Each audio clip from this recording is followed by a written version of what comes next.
Hi everyone, Evan and Irma here, your hosts of Avira Health Conversations. Today we're welcoming Ananth, and we're excited to talk about Resolve, a Resolved AI company that's using AI to help companies resolve issues and make better use of their data to keep systems running smoothly. We'll explore what they do, how they do it, and where this technology is headed. Welcome, Ananth. Awesome. Thank you both for having me. Super excited to be here.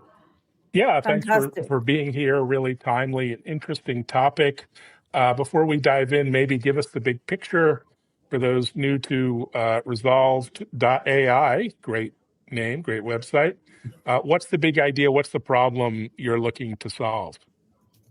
Yeah, so Resolved is essentially solving what we call the swivel chair problem, which is for the last sort of 2 decades, I think everybody's been focused on implementing ERPs and CRMs and, EHRs. But what we've found is when you actually look at the work being done, it's actually all the work that's happening in between these systems where people are looking up contracts in one system, finding SKU numbers, maybe inputting into a different system, reconciling some data. And what we found is this is causing a lot of bog and slowdown for analysts and different people within the enterprise. And so we want to solve that issue. And we think digital workers and modern technology is the best way to sort of do that so we can enable people to work on their core focus. Wonderful. Awesome. So you do a lot of work in healthcare, and as I know really well, a lot of what drives entrepreneurs in healthcare in particular stems from potentially their personal experience or something they've themselves came across as a problem, and then they went ahead to solve it. So what was your big aha moment, something that inspired you to start this company? Yeah, no, great question.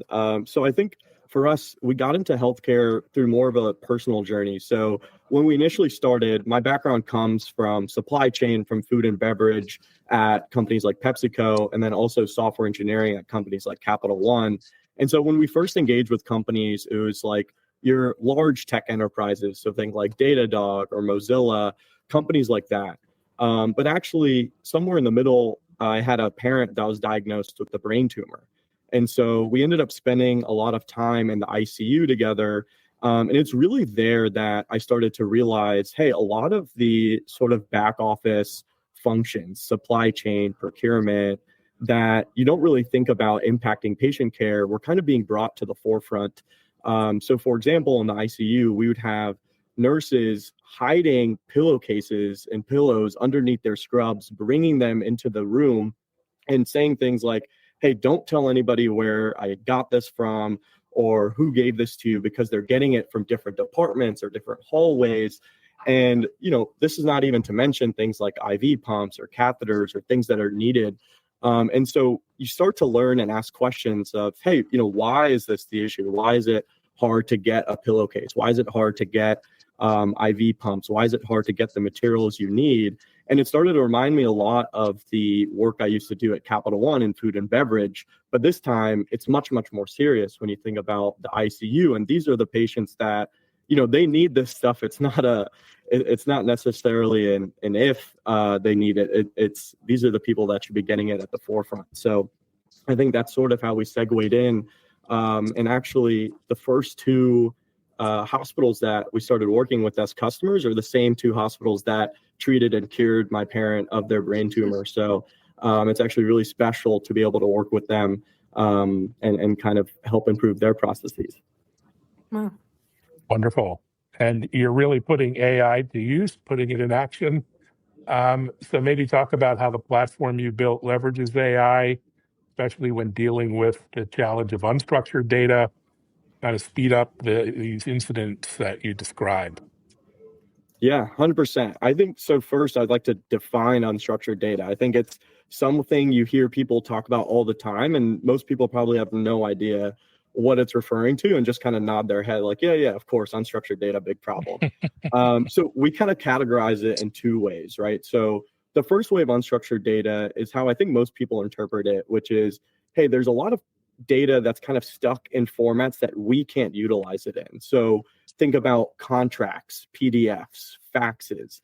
these are things that you can't just plug into an ERP and it's going to do something and organize that data for you. It's naturally always had to be done by humans to actually go in. We've even spoken to places where they have what they call PDF analysts. And the role is, I don't even know Worst if that's job a sexy ever, title, but but okay, it's even, yes, it's an even less sexy, reality where they're literally sitting by computers and digitizing PDFs by hand into these different CRMs and ERPs and EHRs. And it's really a nightmare, but that is sort of, I think, the first core of unstructured data, and where we like to focus a lot of our time is, hey, how can we operationalize some of this data for you, get it out of these formats and into sort of, more accessible, ways to work. And so I think that's the first. And then the second is sort of, how is work being done today isn't really documented. I think, there's a lot of tacit knowledge, especially in the healthcare field. Just think of things like medical coding, charge codes, how is the best way to add certain products or things within systems. These are things that nobody really knows. If you ask a leader today how work gets done, the answers are, we know it's getting done, but we don't know, and we sometimes may not want to know exactly the process to being to how it's being executed. And I think, that visibility can be kind of, by implementing our stuff inside these workflows, we can kind of pull out some of the insights of how work's being done, and more importantly, where's the opportunity to improve and insert automation. Wow. Well, Ananth, of course, thank you for sharing your personal story and kind of the origin of the company. You mentioned ICU, which is, of course, intensive care unit.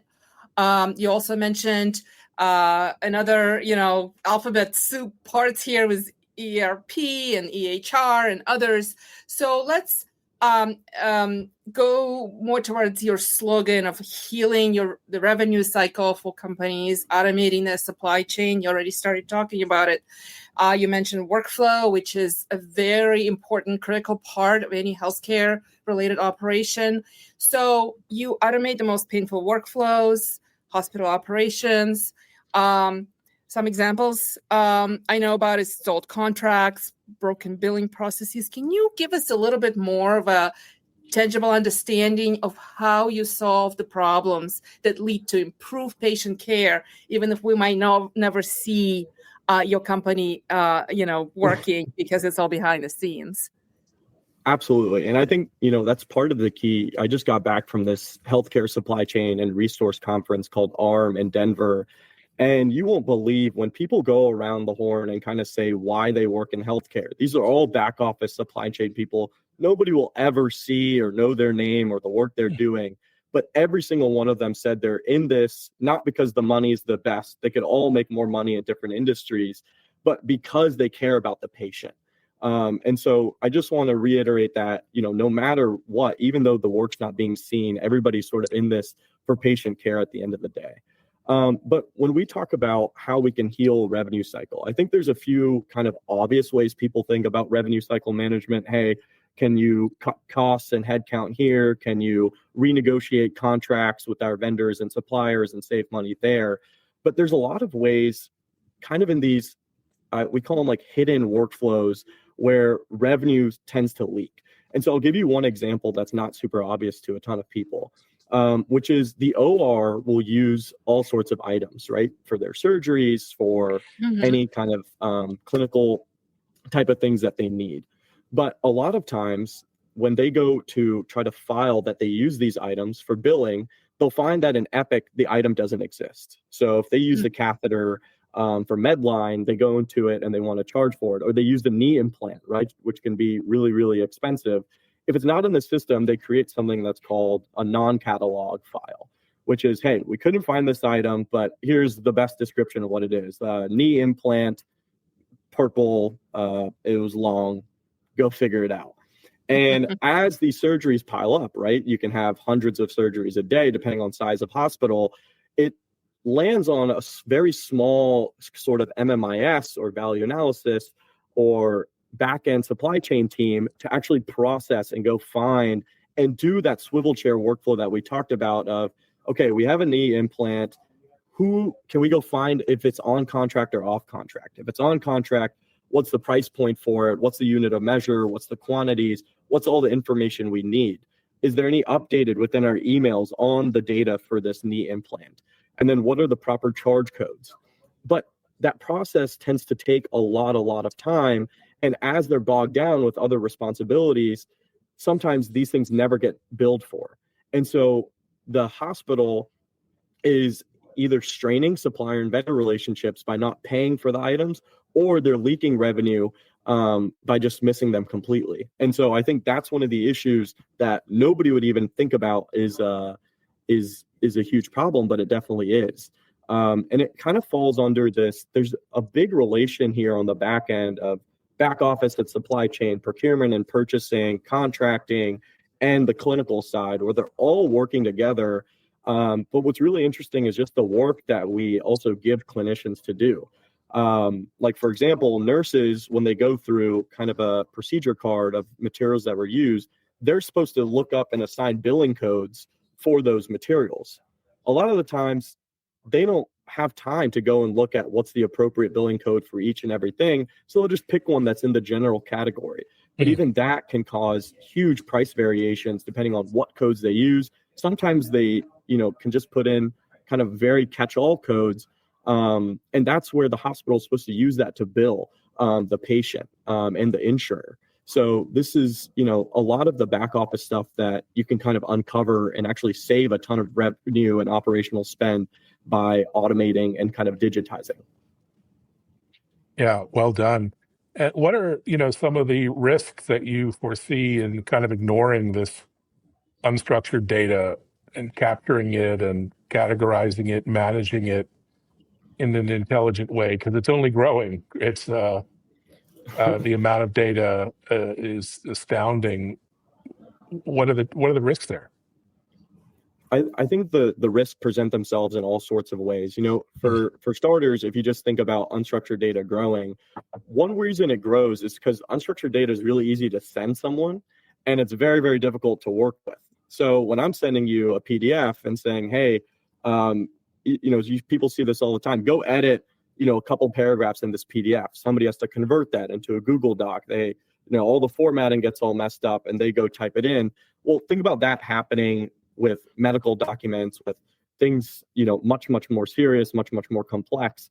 And so this data growing is, you're not able to actually have visibility into your data and how it's impacting your system as a whole, unless you can operationalize it, put it into actually spreadsheets and your algorithms to actually understand how it's impacting things like your supply chain and your bottom line. That's the one. The second is everybody sort of notices this during COVID, but it's still continuing, which is there's a huge shortage in labor around the entire healthcare system, right? I think nurses are kind of at the forefront of this, but it stems all the way that we have kind of aging professionals in managing even some of these legacy systems or our EHRs or, some of that word soup. And so what happens we had one customer talk to us about their biggest fear was, hey, when Sydney is sick, Sydney caught the flu. Who's processing all these, implants that we talked about? Who's processing all these, supply chain workflows?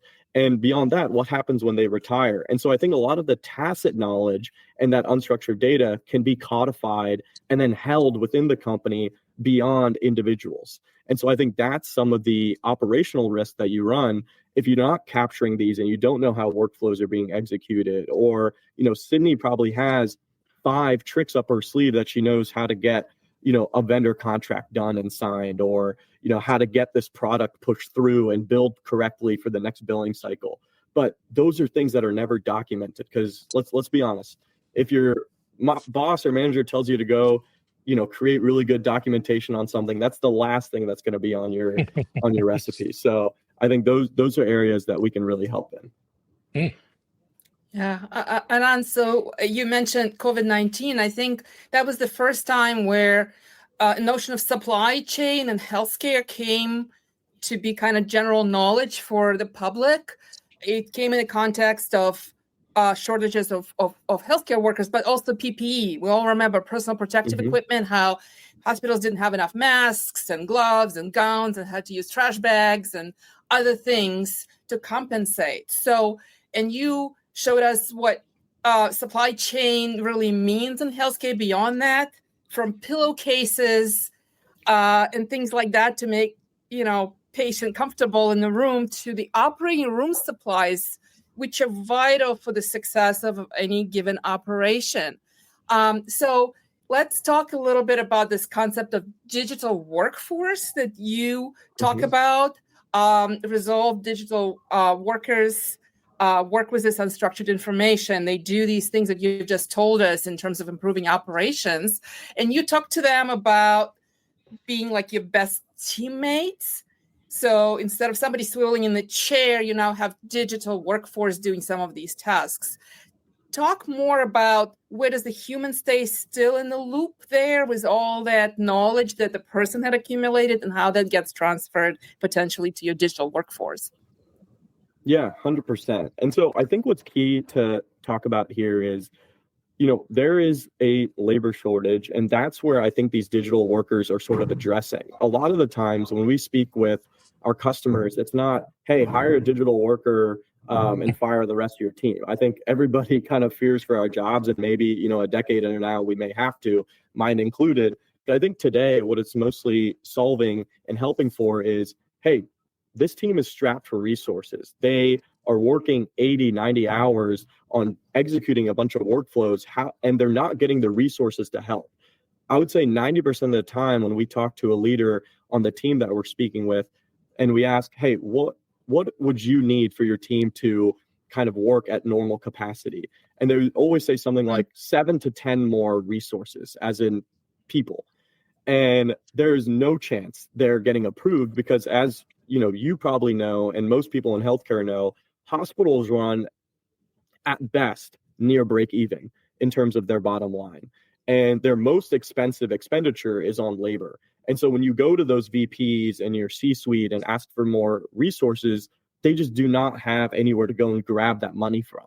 And so what you have is teams that are understaffed by almost 10 employees trying to do all this work for what Evan talked about, a growing amount of data. And so I think this is where digital workers in healthcare particularly are almost like an ideal fit, which is, hey, we need help. The teams themselves love working with us because they're saying, thank goodness I don't have to do this stuff until 8, 9, 10 p.m. or wake up on my Saturdays and Sundays and try to catch up on work, because you're taking away from their plate the work they don't want to do, right? When you think of nurses and the clinical side, they should be focusing on their core competency. Why are we throwing all this extra work on their plate when they already are working 80 to 100 hours? Why are they doing admin stuff, or why are they having to think up billing codes for the materials that are used? Or why are supply chain people sometimes dealing with access management to systems like PeopleSoft? It just makes no sense. But we've made it, I think, standard practice in healthcare that everybody is just going to take on any work that needs to be done, regardless of what your title is. And that's sort of the ethos of this space is, hey, we're all here to help the patient, right? When you have that, it's really difficult to say no to extra work. But these people cannot work 1,000 hours a week, and that's where we're headed.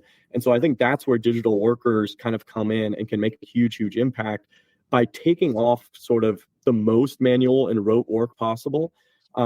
Because to be frank, that's what they're good at doing. They're not great at doing what true supply chain professionals know how to do best. And so I think that's sort of the key differentiator of why people love working with these sort of digital workers. Wow, great insight. Let's talk about the healthcare IT ecosystem. Very complicated, as you know, kind of gets pretty squirrely pretty quickly. And you've got 800-pound gorillas like Epic in the mix, and legacy systems and homegrown systems. How do you fit into the IT stack? And how do you think about integrating or replacing parts of what's being done today? Yeah, I think for us, we want to be a kind of key integrator and player with the kind of gorillas and, tech giants that have kind of established the IT tech industry. These are not easy jobs to do, right? Workday implementations are something we're seeing across healthcare networks. That itself is taking multiple years. And you understand why these people have been around a long time, because moving this data is very complex. Dealing with it and, rip and replacing is a whole different category of problem. I think what we really want to focus on, again, is what I said, the work in between these systems. Because again, they don't all communicate with each other. They don't all work together perfectly as much as they try to collaborate. There's a lot of stuff to be done in between the kind of creases. And I think that's where we specialize in the IT landscape. And so I'll give you an example. When we integrate with a customer, we don't want to pull them out of their workflow. So a lot of times for requests that come in, hey, can you add this product SKU to the database? Can you, look up this contract value? Can you change the price of this? That all comes in via Outlook or some sort of, email inbox. So instead of pulling that into a ticketing system and, making people fill out forms, we just said, we'll just sit on the inbox and the digital worker will be there. And when a request comes in, it can get started on that process.